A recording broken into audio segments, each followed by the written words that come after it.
Ara sabem que els llegums són molt saludables. Nosaltres intentem menjar-ne com a mínim un cop per setmana. Bueno, com a màxim potser també. Nosaltres ens agrada normalment, així tal com surten de l'olla, amb un bon raig d'oli, però també els podem adornar una mica. Avui els adornarem amb sobrassada. Avui farem llenties amb sobrassada.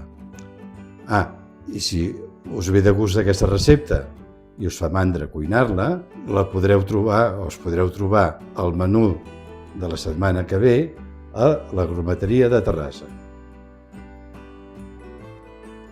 Per a 2 persones agafarem 400 grams de llenties, uns 75 grams de sobrassada, jo tinc sobrassada de Cal Rovira, que és molt gustosa,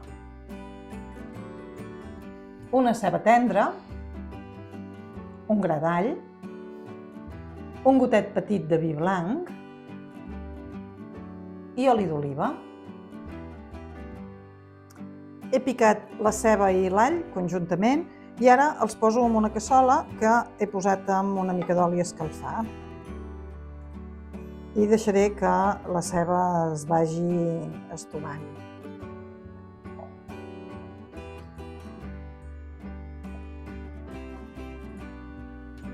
Ara que la ceba ja està toveta i comença a agafar un color daurat, hi tiraré el gotet de vi. El deixaré 3-4 minuts que s'evapori l'alcohol abans de continuar. He esmicolat el tros de sobrassada i ara l'afegiré aquí a la cassola i ho aniré remenant, bé, l'he esmicolat, però se'm torna a juntar, ho aniré remenant perquè se'm desfaci. Hem d'anar amb cura amb la sobrassada que no se'ns cremi, per tant és important remenar-la i no tenir el foc molt, molt, molt fort. I ara que ja s'ha desfet tota la sobrassada, hi poso les llenties. I ara això ho remenarem amb cura de no aixafar les llenties.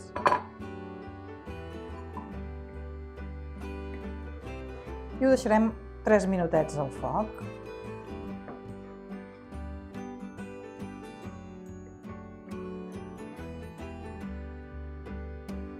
Després dels 3 minuts, les llenties ja estan calentes i ja les podem emplatar.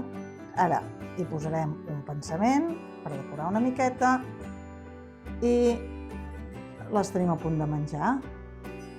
Molt bon profit!